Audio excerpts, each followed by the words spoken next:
भारत में सनातनी रहते हैं वो बनवाएंगे, अगर उनके अंदर जमीन होगा और खून होगा तो।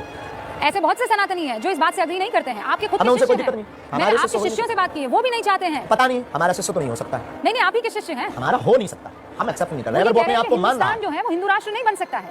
ये हिंदू राष्ट्र नहीं बन वो उनकी भावना, वो क्यों बोल रहा है, हमारा शिष्य नहीं हो सकता।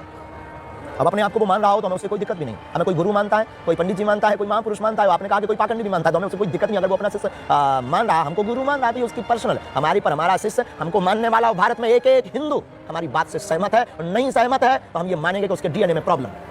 तो आपकी बात माने तो सही और ना माने बात तो हमने एकदम लॉजिकली बोली, अनलॉजिकली इलॉजिकली नहीं बोली। बात सिर्फ हमने हिंदू राष्ट्र की बोली, बात सिर्फ हमने सनातन की बोली। हमारा कोई स्वार्थ नहीं, हम कोई पॉलिटिक्स नहीं, हमें कोई वोट नहीं चाहिए। अगर हम अपने प्राण दाव पर लगाकर चिल्ला रहे तो भारतीय सनातन संस्कृति के संरक्षण के लिए लगा रहे। लेकिन प्रैक्टिकली तो बताइए ना शास्त्री जी, उसे करेंगे कैसे? ये कहने में तो बहुत अच्छा लगता है कि हम इसे हिंदू राष्ट्र बना देंगे, हम ये कर जाएंगे। जगह जगह इसके लिए लोग एकत्रित होंगे, मोर्चा खुलेगा, जगह जगह लोग बहुत गंभीरता के साथ इस बात को आगे बढ़ेंगे और सरकार में बैठे हुए लोग भी इस बात को स्वीकार करेंगे।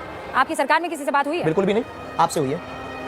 तो फिर आप कैसे सरकार तक पहुंचेंगे? आपके माध्यम से। और सरकार ने तो कह दिया है कि हम संविधान से चलने हमें वाले उससे कोई मतलब नहीं, हम अपनी मांग जायज रखेंगे। अगर देवी वरदान नहीं देगी तो क्या प्रार्थना बंद कर देंगे? तो आप ये कह रहे हैं ये हो नहीं सकता है, मैं प्रार्थना जारी रखूंगा। तो क्या दिक्कत है उससे? ठीक है, ये आपका ड्रीम तो है। फिर ये जो कंट्रोवर्सी, ये जो बयान, ये जो बार बार कैमरा लगाना, ये जो बोल रहे हैं तो उनको बंद कर देना चाहिए। हम अपनी बात बोलते रहेंगे। आप दुआ, आप प्रार्थना मांगते रहेंगे मरते दम तक। ये आपका अधिकार है, आप मांगिए। तो कोई हमें रोक भी नहीं सकता। लेकिन आप लोकतांत्रिक मुल्क को बदल तो नहीं सकते हैं। हम बदलने की बात नहीं कर रहे हैं, प्रार्थना की बात कर रहे हैं। राष्ट्र कैसे होगा प्रभु? वो तो प्रार्थना से संभव होगा, चमत्कार से होगा, कृपा से होगा, ईश्वरीय कृपा से होगा, हिंदू जागने से होगा, सनातनियों के जगने से होगा। और जिस देखिए लोकतांत्रिक दो से जब 3/3 लोग ये बोलेंगे कि भारत हिंदू राष्ट्र हो तो क्या नहीं होगा?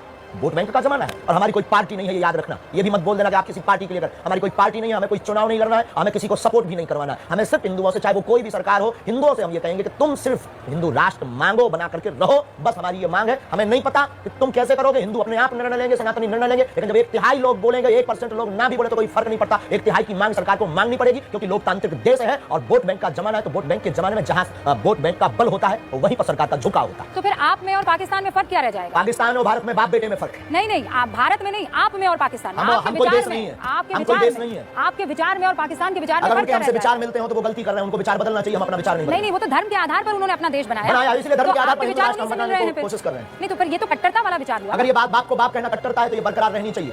अगर आप अपने अब्बा को अब्बा कहते हैं और अगर ये कट्टरता की बात हम बोले तो तुम कट्टर हो, तो क्या तुम कहना छोड़ दोगे? Yes no? नहीं छोड़ेंगे तो हम भी नहीं छोड़ेंगे। आप मेरे सवाल को नहीं समझ रहे हैं। हम आपके सवाल को समझ चुके हैं। नहीं, आप एक बार शांति से मेरे सवाल को बोलिए। मेरा सवाल ये है कि पाकिस्तान ने कहा कि हम सारे मुसलमान हैं, हमको तो इस्लामिक मुल्क। हम कहते हैं हम सारे हिंदू हैं, पाकिस्तान वाले भी हिंदू हैं।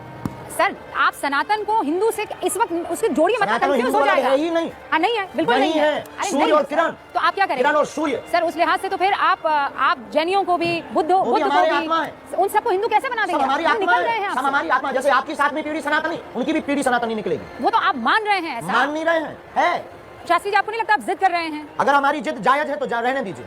और बहुत से ऐसे हैं जो कहते हैं नाजायज है आपकी जिद। तो उनकी प्रॉब्लम है, उनको मेंटली प्रॉब्लम होगी, दवा करवाने दीजिए। नहीं मानेंगे आप? बिल्कुल भी नहीं, मरते दम तक नहीं। लोकतंत्र को मानेंगे ना? बिल्कुल, भारतीय संविधान के पक्ष में। तो फिर हिंदू राष्ट्र कैसे बनाएंगे प्रभु? आप मुझे समझा ही नहीं पा रहे हैं। लोग कहेंगे संविधान के साथ कहेंगे और संविधान की बात कहेंगे और 1/3 से ज्यादा लोग हिंदू राष्ट्र की मांग करेंगे तो निश्चित रूप से परिवर्तन, प्रकृति का परिवर्तन नियम है। उसी प्रकार अनेक बार हमारे संविधान में भी सुधार हो चुका है, ये भी होगा। आप कह रहे हैं आपकी प्रार्थना में ताकत है, आपको जो कृपा मिली है उसमें ताकत है। लाखों लोगों का भला होगा। स्वामी प्रसाद मौर्य को जानते हैं ना आप, एक पॉलिटिशियन है, वो ये कह रहे हैं कि अगर